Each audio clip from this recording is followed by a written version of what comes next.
of it. I'm gonna look it up. I'm gonna look it up later. I can't remember which one it was. Renoir. It was at the Corcoran in Washington, D.C., and I can't remember the name of it.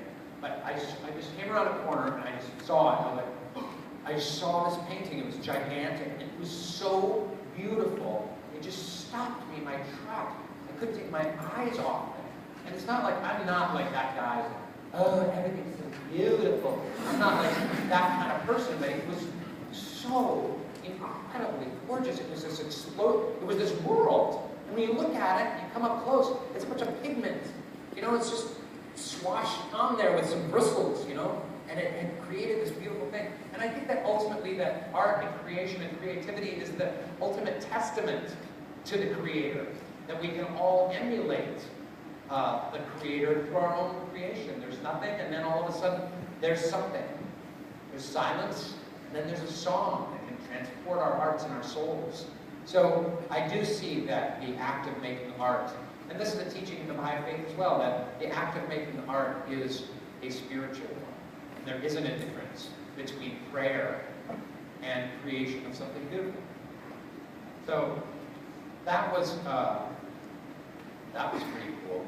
And it's a continuation, you know, these life's big questions. It's a continuation of a conversation that mankind has been having since the dawn of time.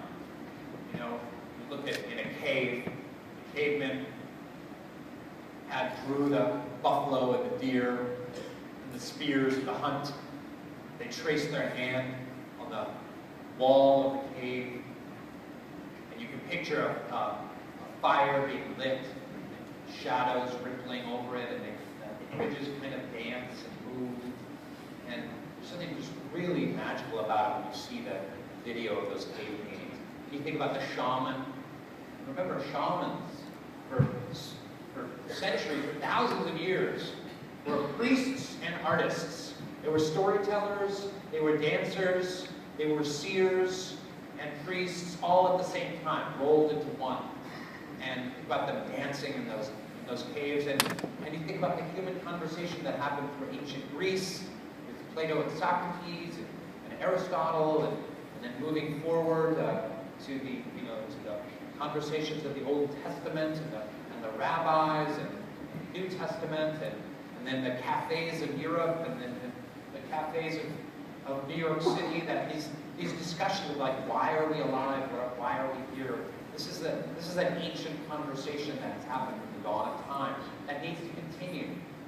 And one of the other benefits, one of the great things about Soul Pancake is we've gotten to delve, because the channel is what it is, we've gotten to delve into some really heavy stuff, some really profound stuff.